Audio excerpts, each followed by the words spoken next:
India TV YouTube channel को subscribe करें और बेल आइकन दबाएं। नमस्कार, बहुत स्वागत है आपका। आपके साथ मैं हूं ज्योत्सना पाटनी। बुलेटिन की शुरुआत इस वक्त की बड़ी खबर के साथ। आपको बता दें कि जरूरत से 4 गुना ज्यादा ऑक्सीजन की डिमांड मामले में दिल्ली सरकार ने सफाई दी है।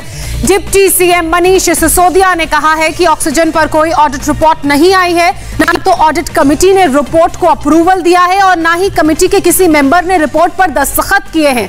मनीष सिसोदिया ने कहा कि कमेटी के कई सदस्यों ने उनकी बातचीत उन्होंने उनसे की और किसी ने भी ऐसी किसी रिपोर्ट का जिक्र नहीं किया है, उसकी बात को नहीं स्वीकारा है। बीजेपी ने दावा किया है कि दिल्ली में ऑक्सीजन संकट को लेकर बनी एक ऑडिट सब कमेटी की रिपोर्ट सामने आई है, जिसके मुताबिक देश में ऑक्सीजन संकट के दौरान दिल्ली सरकार द्वारा 1140 मीट्रिक टन ऑक्सीजन की मांग की गई थी, लेकिन उस वक्त दिल्ली को सिर्फ 289 मीट्रिक टन ऑक्सीजन की जरूरत थी। तो इस वक्त की बड़ी खबर हम आपको बता रहे हैं, जहां एक तरफ और सब ऑडिट कमेटी की रिपोर्ट का जिक्र बीजेपी ने किया है, तो वहीं दिल्ली के उप मुख्यमंत्री मनीष सिसोदिया का यह कहना है कि इस तरह की कोई ऑडिट कमेटी नहीं है जिसकी रिपोर्ट सामने आई है। दरअसल ये पूरा मामला ऑक्सीजन की सप्लाई को लेकर है। आपको बता दें कि ऑडिट रिपोर्ट में यह कहा गया है कि 1140 मीट्रिक टन ऑक्सीजन सप्लाई की जरूरत थी। इस ऑक्सीजन ऑडिट कमेटी के सदस्यों से बात की, कई सदस्यों से बात की है। सबका यह कहना है कि उन्होंने तो कोई रिपोर्ट साइन ही नहीं की, अभी तक उन्होंने कोई रिपोर्ट अप्रूव ही नहीं की। जब ऑक्सीजन ऑडिट कमेटी के सदस्यों ने कोई रिपोर्ट साइन ही नहीं करी है, जब ऑक्सीजन ऑडिट कमेटी के सदस्यों ने कोई रिपोर्ट ऑडिट ही अभी अप्रूव ही नहीं की है, तो फिर ये रिपोर्ट है कहां? ये कौन सी रिपोर्ट है? ये रिपोर्ट कहां से आई? रिपोर्ट कहां है? क्या कोई ऐसी रिपोर्ट है ऑक्सीजन ऑडिट कमेटी की जिसको उसके सदस्यों ने अप्रूव किया है, जिसको उसके सदस्यों ने साइन करके दिया है? मैं चुनौती देके कहता हूं कि रिपोर्ट लाइए, कहां है वो रिपोर्ट जिसको ऑक्सीजन ऑडिट कमेटी के सदस्यों ने अप्रूव किया हो और जिसको ऑक्सीजन ऑडिट कमेटी के सदस्यों ने साइन किया हो। मनीष सिसोदिया को आपने सुना, तो वहीं बीजेपी के दावे के मुताबिक ऑक्सीजन की जरूरत से 4 गुना ज्यादा डिमांड का मामला 25 अप्रैल से 10 मई के बीच का है। ये वो वक्त था जब देश भर में ऑक्सीजन को लेकर हाहाकार मचा हुआ था। केजरीवाल सरकार की डिमांड की वजह से सुप्रीम कोर्ट ने केंद्र सरकार को आदेश दिया था कि दिल्ली को रोजाना 700 मीट्रिक टन ऑक्सीजन की सप्लाई की जाए, लेकिन अब सुप्रीम कोर्ट की ही ऑडिट कमेटी ने केजरीवाल सरकार की मांग पर सवाल खड़े कर दिए हैं। रिपोर्ट के मुताबिक दिल्ली की इस मांग की वजह से करीब 12 राज्यों में ऑक्सीजन की किल्लत पैदा हो गई थी। कमेटी की रिपोर्ट के आधार पर बीजेपी ने अरविंद केजरीवाल को सजा देने तक की मांग की है। बीजेपी ने कहा है कि केजरीवाल ने बहुत बड़ा अपराध किया है और इस अपराध का खुलासा खुद सुप्रीम कोर्ट द्वारा बनाए गए पैनल की रिपोर्ट में हुआ है। इसलिए केजरीवाल सुप्रीम कोर्ट में अपराधी साबित होंगे और उन्हें सजा मिलनी चाहिए। कि ऑक्सीजन को लेकर जिस प्रकार की राजनीति अरविंद केजरीवाल जी ने और दिल्ली सरकार ने किया, आज उसका पर्दाफाश हुआ है कि जो ऑक्सीजन की रिक्वायरमेंट दिखाई गई थी दिल्ली सरकार द्वारा, अरविंद केजरीवाल जी द्वारा, वो 4 गुना बढ़ा करके दिखाई गई थी। 4 times inflated oxygen requirement by Delhi. 4 गुना बढ़ा करके जितनी रिक्वायरमेंट थी उसको 4 गुना बढ़ा करके बताया गया। और सबसे दुखद विषय है कि दिल्ली के इस झूठ के कारण, अरविंद केजरीवाल जी के इस झूठ के कारण 12 ऐसे राज्य थे पूरे हिंदुस्तान में जो अफेक्टेड हुए अपने ऑक्सीजन सप्लाई को लेकर, क्योंकि सब जगह से ऑक्सीजन काट करके दिल्ली भेजना पड़ा, क्योंकि अरविंद केजरीवाल जी कह रहे थे उनको बहुत ऑक्सीजन की आवश्यकता है, मगर वास्तविक आवश्यकता उतनी नहीं थी। ये ऑक्सीजन सड़क पे खड़ी रही, ये ऑक्सीजन स्टोरेज प्लेस में ही रह गया। आप सोचिए, अगर यही ऑक्सीजन उत्तर प्रदेश में, हरियाणा में, राजस्थान में, दूसरे राज्यों में इस्तेमाल होता तो कितने लोग बच सकते थे, आप सोचिए। ये अरविंद केजरीवाल जी द्वारा जघन्य अपराध है, ये क्रिमिनल नेग्लिजेंस है। ऑक्सीजन को लेकर जिस प्रकार से हुआ है, कहीं ना कहीं ये सब कुछ एक षड्यंत्र, एक कॉन्स्पिरेसी और जानबूझ के किया गया है। कि किस प्रकार से दिल्ली सरकार जो गलत कर रही थी उसके ऊपर से ब्लेम हटे और ब्लेम शिफ्ट किसी और के ऊपर हो जाए। और जिस रिपोर्ट को आज सर्वोच्च न्यायालय के पटल पर सबमिट किया है, उसी सर्वोच्च न्यायालय के एक पैनल ने वो हकीकत को बयां करता है। और हम पूरी तरह से आशा करते हैं कि सर्वोच्च न्यायालय में अरविंद केजरीवाल अकाउंटेबल ठहराए जाएंगे। जो क्रिमिनल नेग्लिजेंस अरविंद केजरीवाल ने किया है उसके लिए वह अकाउंटेबल ठहराए जाएंगे और उनको पनिशमेंट, उनको दंडित किया जाएगा, क्योंकि यह छोटा विषय नहीं है, यह जान के साथ खिलवाड़ है। जिस कमेटी की रिपोर्ट में दिल्ली सरकार की गलत डिमांड का खुलासा किया गया है, उस सब कमेटी में दिल्ली एम्स के director Randeep Guleria, max healthcare के संदीप बुद्धिराजा और जलश मंत्रालय की तरफ से संयुक्त सचिव सुबोध यादव भी हैं। आपको बता दें कि दिल्ली सरकार के प्रधान गृह सचिव भूपेंद्र भल्ला और विस्फोटक नियंत्रण संजय के सिंह शामिल हैं। आपको बता दें कि ऑक्सीजन संकट इतना बढ़ गया था कि सुप्रीम कोर्ट को एक टास्क फोर्स का गठन करना पड़ा और उसी के तहत ऑक्सीजन पर एक ऑडिट कमेटी बनाई गई, जिसकी रिपोर्ट सामने आई।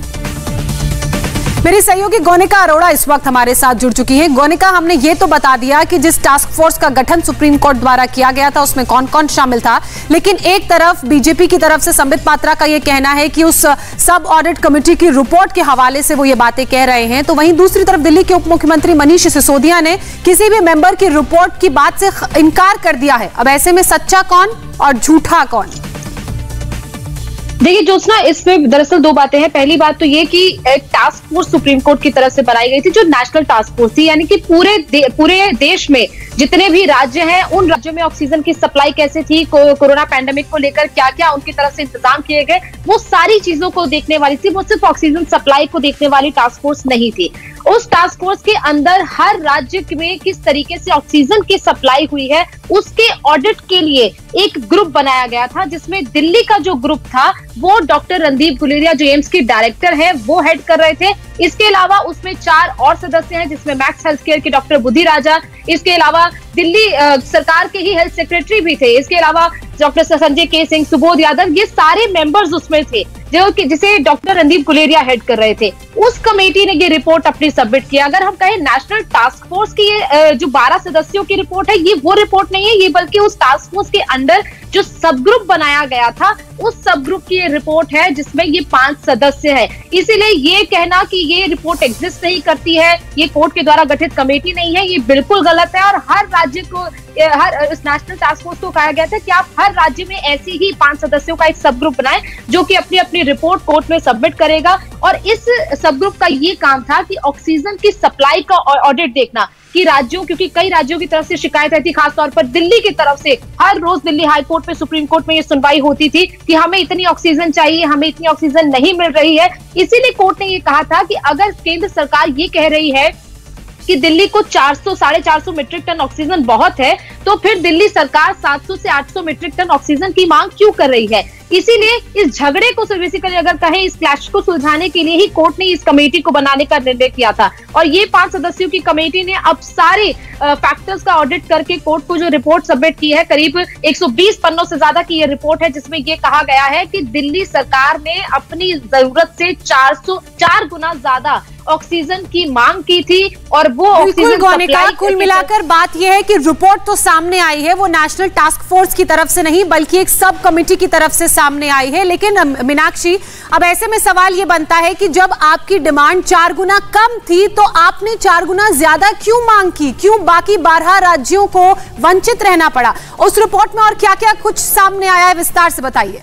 देखिए, अब ये ऑक्सीजन की डिमांड ज़्यादा क्यों की गई, ये बात तो मनीष सिसोदिया को अपनी प्रेस कॉन्फ्रेंस में और कहना था, लेकिन उन्होंने तो इस रिपोर्ट को ही फिर खारिज कर दिया। उन्होंने कहा कि हस्ताक्षर कहाँ है।